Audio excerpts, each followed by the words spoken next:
This episode of Distraction is sponsored by Landmark College, with bachelor's and associate programs, bridge semesters, and summer programs for students who learn differently. Learn more at lcdistraction.org.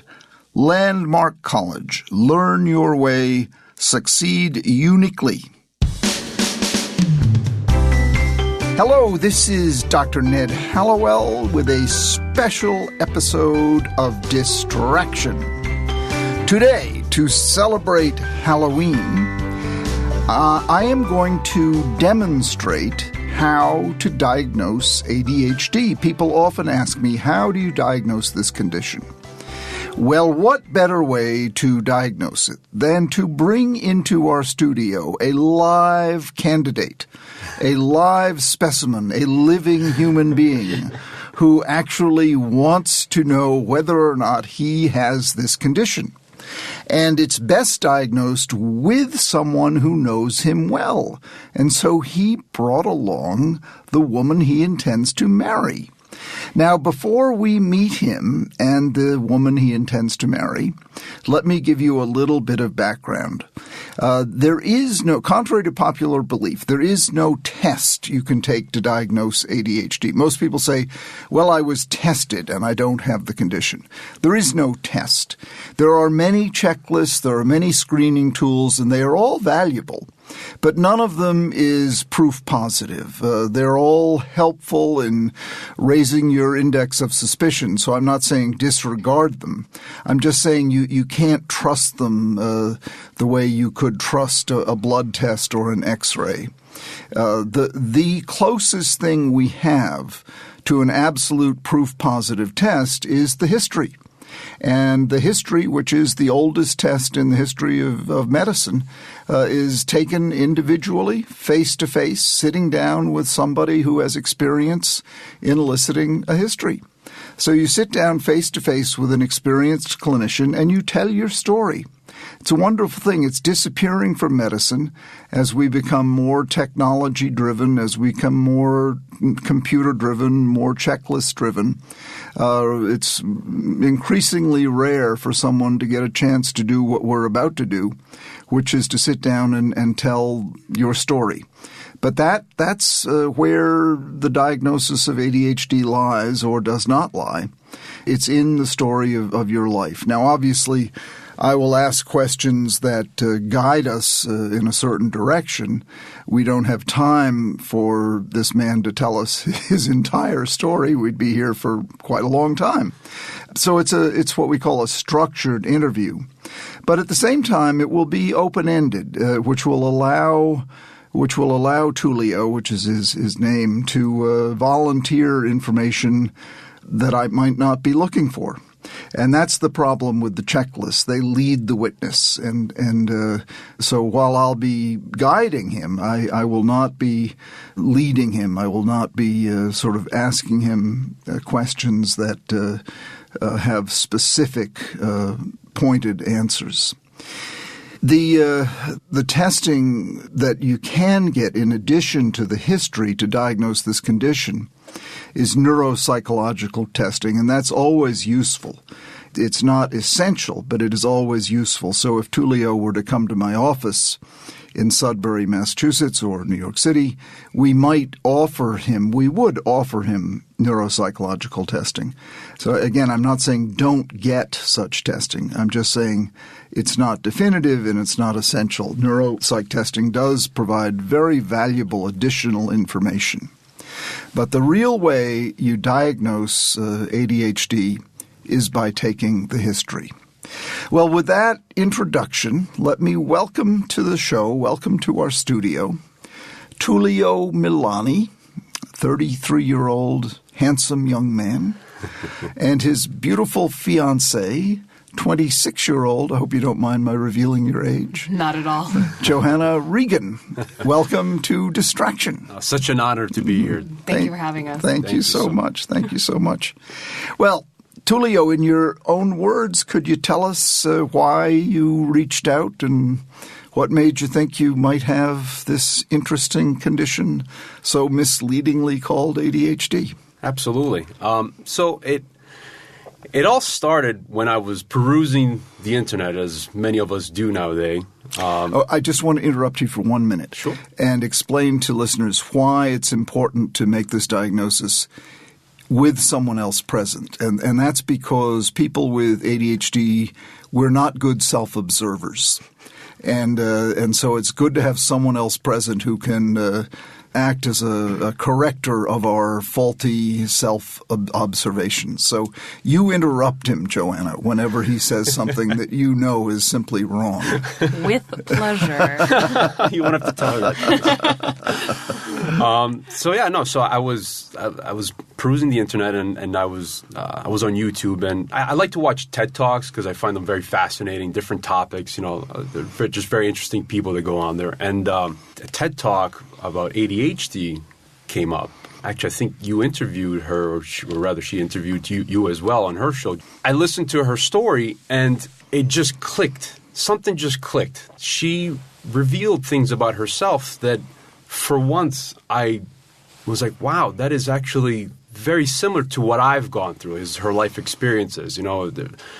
She held a lot of jobs, just because whatever circumstances arose, like she ended up quitting or was fired, or luckily enough I was never fired, but I did change careers a lot just because of I got bored of them, or I just couldn't hold my attention on my work long enough. I would always do my work and I would do it well, but it was like pulling teeth, so that correlation clicked with me and her story. And then she was divorced at around the same age as myself. I mean, obviously, she and I are not the only two divorced people on the face of the planet. I realized that there were other people out there, but just the circumstances, the way that she explained it, were very similar to mine. And just I kind of started noticing more things about myself. I fidget, or I'm talking with somebody and I completely tune out, start thinking about 50 other different things that randomly pop into my head.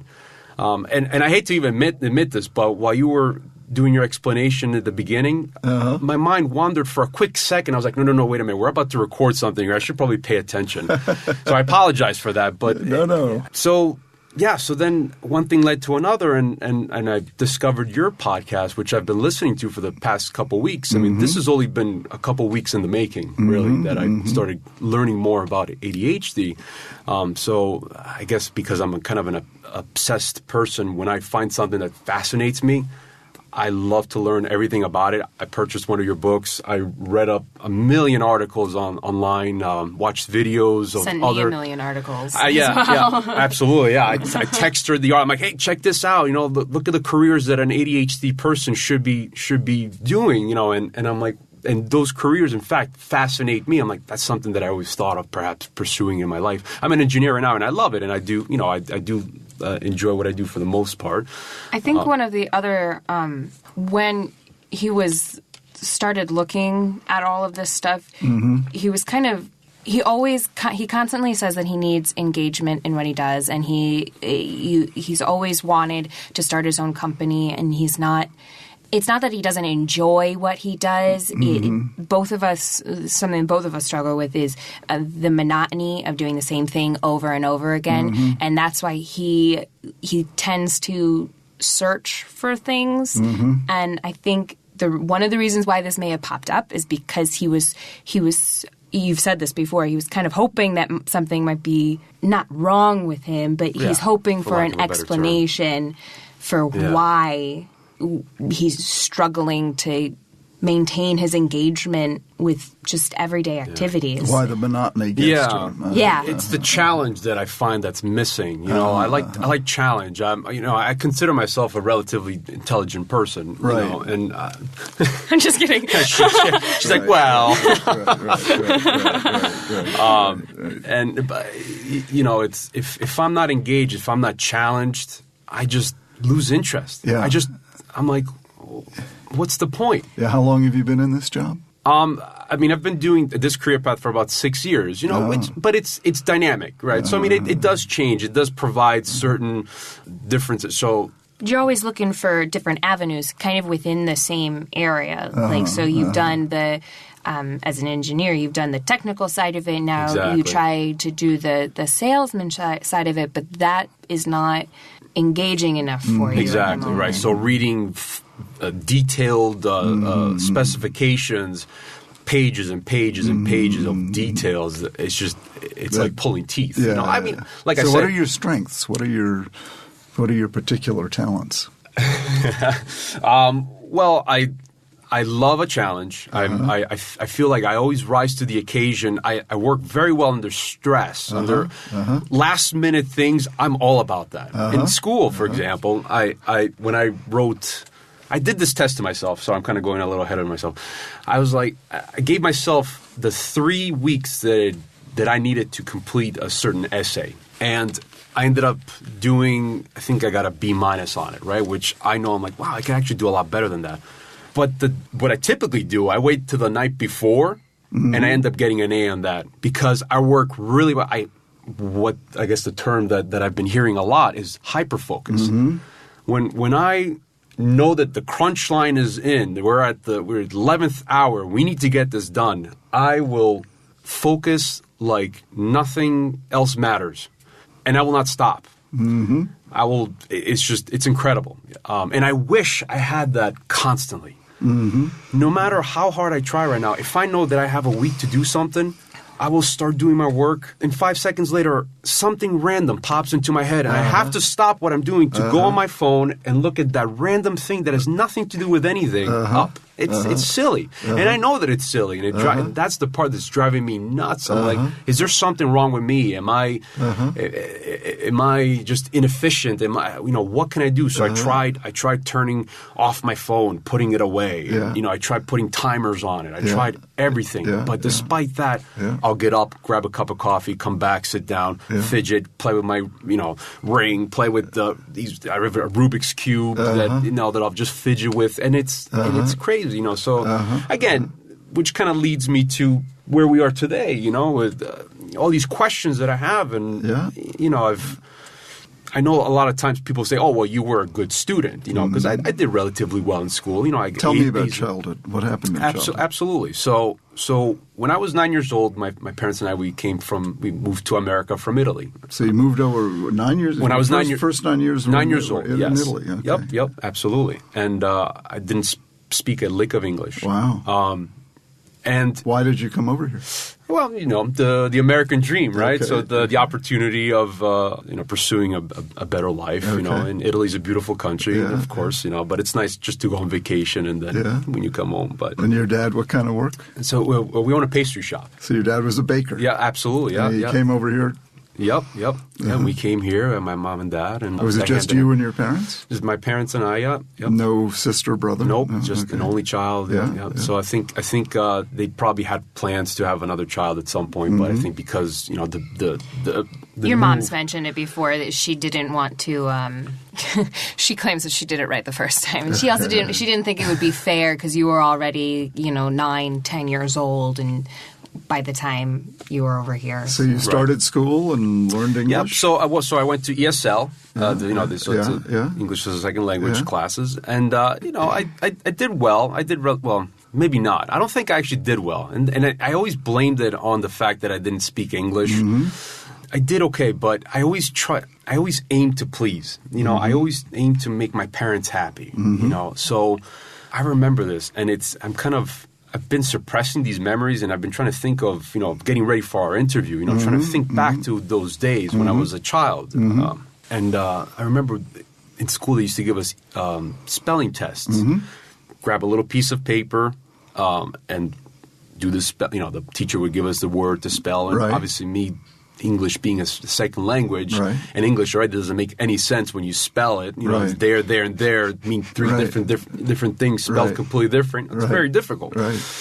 So obviously I would not do well in these tests. But because I wanted my parents to be happy, I would rewrite the test and show them that I got an A on it, even though I didn't. So it's not like just for them, though. It was just for them. Nobody else knew about it. The teachers didn't know about it. But inside I actually failed, So... It was, again, my aim to please, my aim to be the right the right son for them. You know. But you progressed in school. I progressed in school. You got grades that were acceptable. Yes, I did, and then. So after high school, that's when I think... You graduated from high school? I graduated from high school. With okay grades? Yeah, absolutely. A's and B's. And you were able to get organized and... I was. And I think because in high school, your life is a little bit dictated to you, right? So you're a little bit... they tell you what to do. So right? the structure of high school helped you. Exactly. So then when I started applying for colleges, I was all over the place.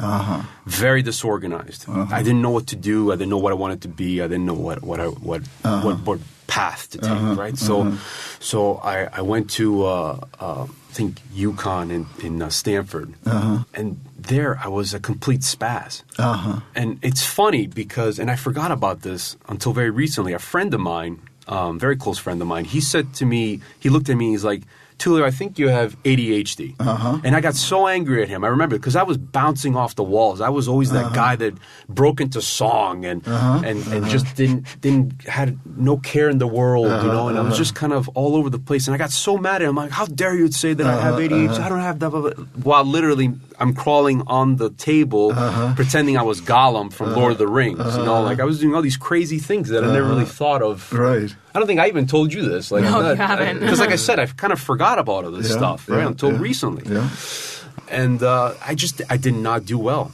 I did very poorly in college my first couple of years. In fact, I didn't graduate engineering school, and when I finally did graduate, I did very well. At UConn?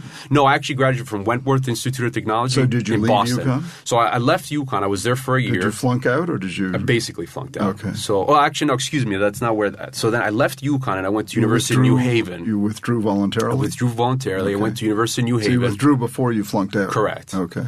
Smart. Yeah, exactly. But, damages were already done. Money was already wasted, right? So then I went to University of New Haven. I was like, okay, I think I want to become an engineer. Okay. So I went to University of New Haven, and something didn't click there either. Okay. Again, I was too much freedom, too much no structure. No structure, right? Yeah. So then there I did flunk out. Okay. I was like, I need to. Right, I couldn't. I didn't really know where my life was going, so I took a year off. And luckily enough, I found an internship in engineering that I worked. So really, kind of get my feet wet. So I was like, is this really what I want to do? So I enjoyed that, and I was like, okay, I need to get my life back in order. I said this to myself. So I went to community college, and I just took basic prerequisite classes in order to go to Wentworth, which is where I officially went. In Boston. In Boston, which I loved. That was the best find that I could ever find. A lot of structure.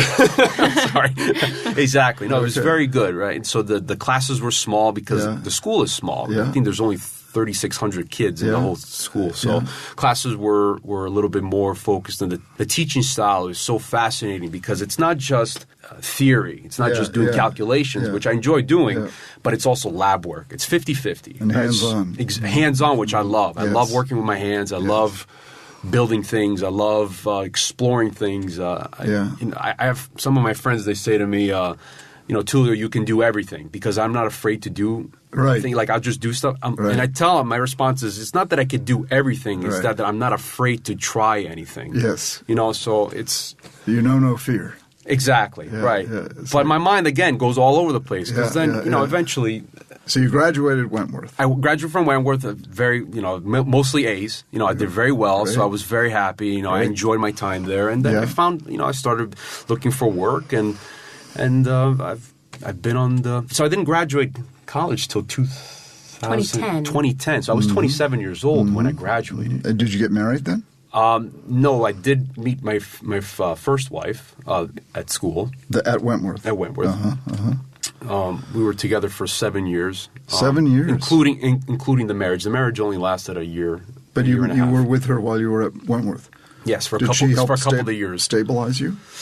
Not really. No. I think that was just kind of more myself. I mean, she was there, obviously, and supported me in the way, but, she had her own projects to do. So it's very daunting. It's a very daunting school. They put a lot of work on. So what happened with her? You were with her, and then you married her, and then you got divorced. Yeah, I mean, I think we just had certain differences, different beliefs, different goals. I guess. You got to be a little more specific I know. than that. Yeah, I'm sorry. I'm being a little vague there. Well, family, for example. For me, family is very important. Yes. I only really have my parents in this entire nation. And you're Catholic? I am Catholic, Yes. but I mean, I haven't gone to church in a long time. So but I pray to myself. Yes, Yeah. You're not Catholic with a capital C. Exactly. I'm Catholic light. Yes.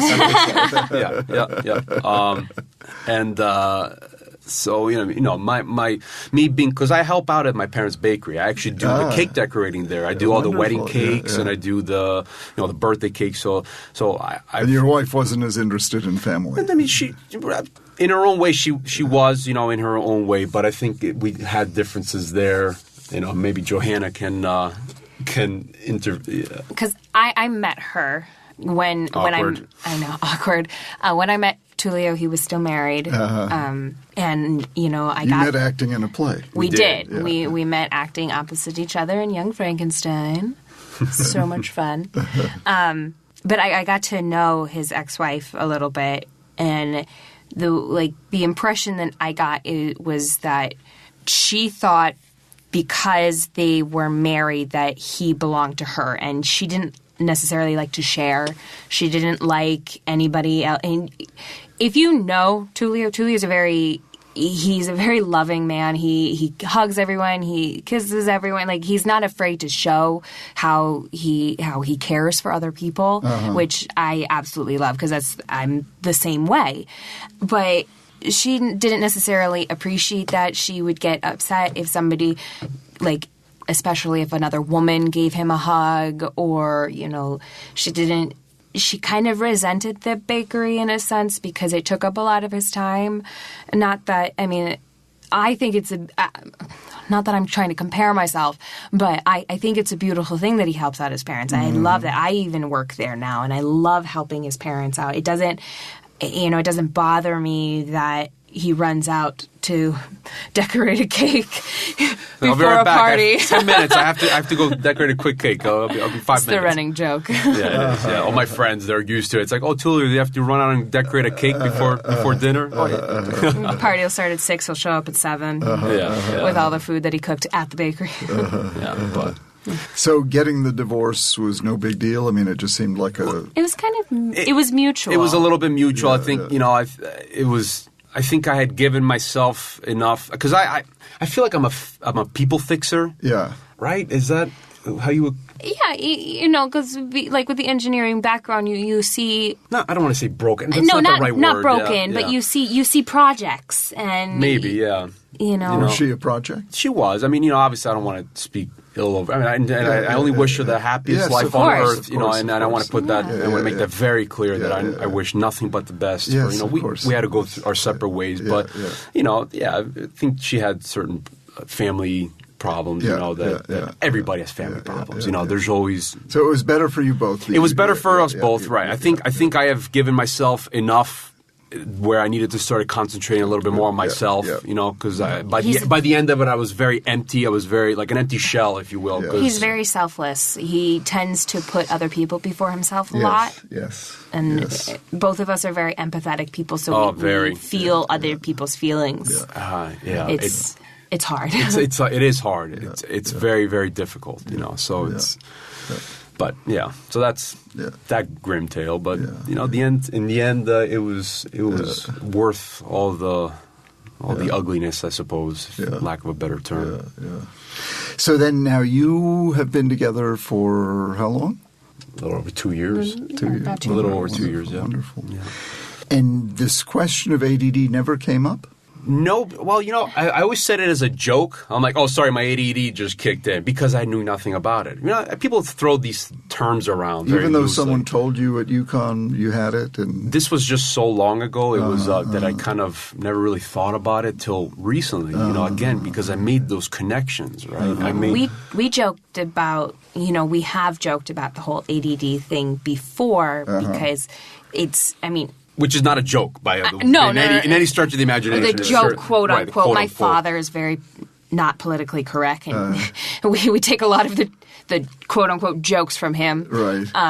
And the rhetoric, the way that he talks about it, and then between ourselves we do it, not in front of other people, obviously, because you never know who you're talking to. Right. But a lot of the concentration issues we both suffer with, and the monotony things, and I mean, even this year, we really, starting our own business has been a dream, even though I'm in school and I you have a dream to do it too? We do, yeah. Since I was a kid, I've always wanted to open my own coffee shop. Really? So you both would like to. Do you think you might have ADD?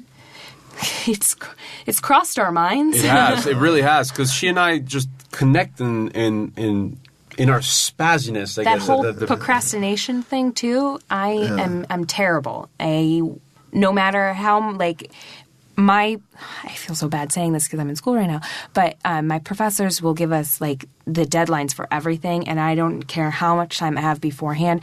I cannot get myself to do certain things until the last impossible. minute. It's mentally and physically impossible. Yeah. I'm sorry, I mean to talk over you.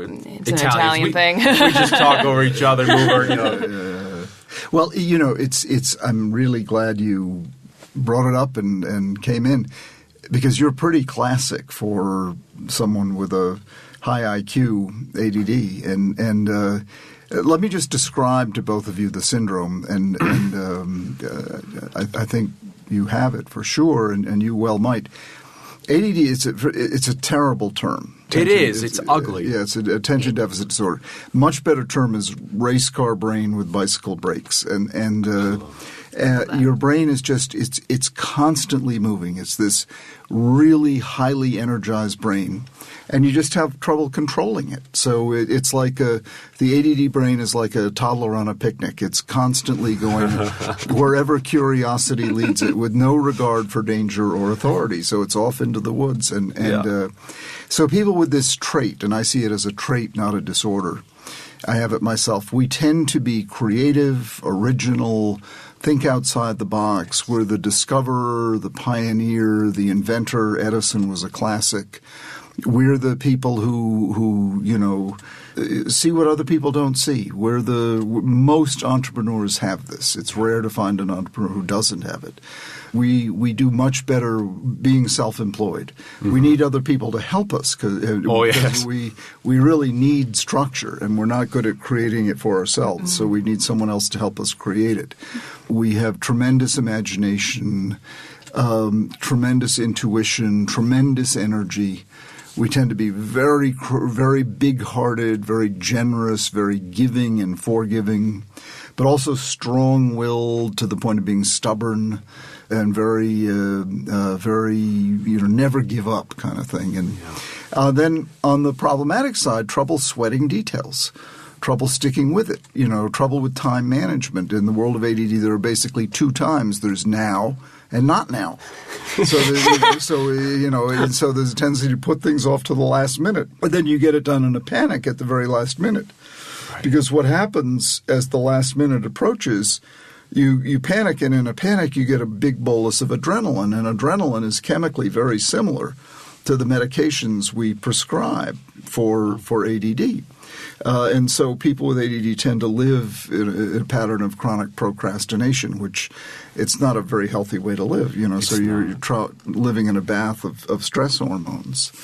So trouble with sweating details, chronic procrastination, tendency to have too many projects going simultaneously, trouble with follow-through, the tendency to sort of create stressful situations, overcommit, have too much going on. Then you get resentful for all the things you've overcommitted to, and then blame other people and blame yourself, and sort of then you get irritable and grumpy and don't get enough sleep, which makes you more irritable and more grumpy, and the whole thing just snowballs. And so, does that sound like you? We're laughing because do you have a camera in our house or something? Oh my goodness! Because that's literally. That's the perfect description of both of us right now. So, and I was thinking probably you too. The biggest undiagnosed group are adult women. I've read that. Yeah, because you don't have the hyperactivity disruptive. You're the more serene, but your brain is equally busy, and so chances are you also have it. And what I suggest you both do is see, what you got to see is a doctor who understands this and has the strength-based approach that I have. Don't go through the normal channel because they're going to make you do all the boring stuff that I said, the screenings and all that kind of stuff. Get a hold of my book, Delivered from Distraction, and read that and really embrace it, own it as the positive thing that it truly is. And then the combination of the insight and education, adding structure to your life, some coaching, and then medication. And you have this plan of writing a book, starting a business.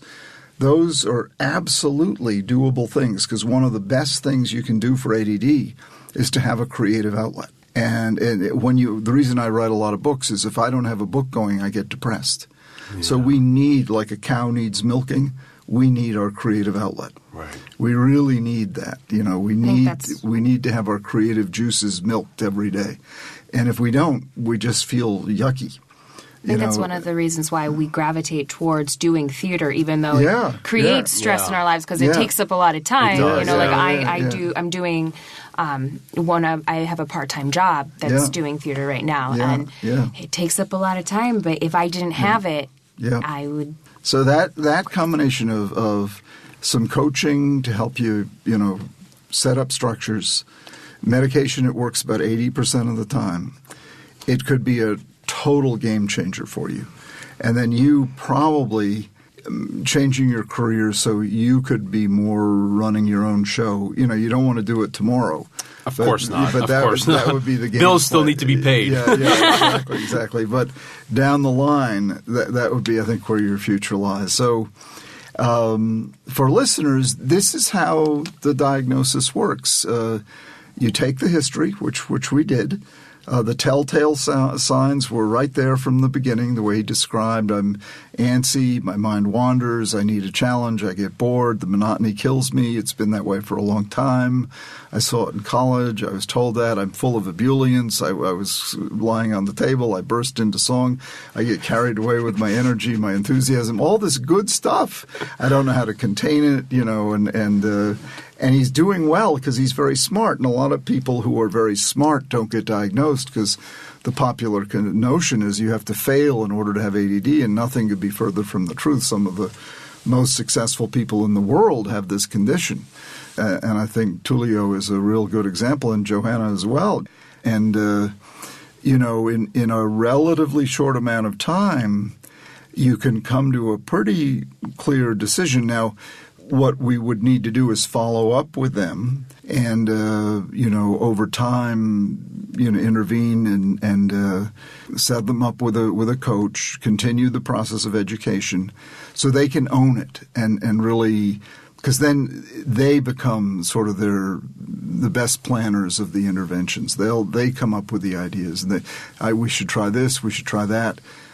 But when they do that, it really changes their lives. And, the age they're at, they're plenty young enough. I mean, this can set them on a career trajectory that can make them – they're already successful, but can make them so much more successful, not only professionally, but in their marriage as well. And if they plan to have children, make them even better parents. So this is all really, really good news. And for all of you listening, I hope this has been a useful episode to celebrate Halloween, that this is how you can maybe come out of your costume and be the real person with ADD you might have known you always had. Well, this is Dr. Ned Hallowell for Distraction, wishing you a very happy Halloween. Thank you and goodbye. Please rate and review us on Apple Podcasts. We really do appreciate your reviews of the show. They help us a lot, so please keep them coming. And remember to reach out with your questions, comments, and show ideas. Email us at connect@distractionpodcast.com. That's connect@distractionpodcast.com. Or call and leave a message at 844-55-CONNECT. That's 844-55-CONNECT. Distraction is produced by Collisions, the podcast division of CRN International. Collisions, podcasts for curious people. Our producer is the divine Sarah Gerton. Our sound engineer is the impeccably talented Scott Person. And our music theme was created by the mysterious and never-seen Mark Berman.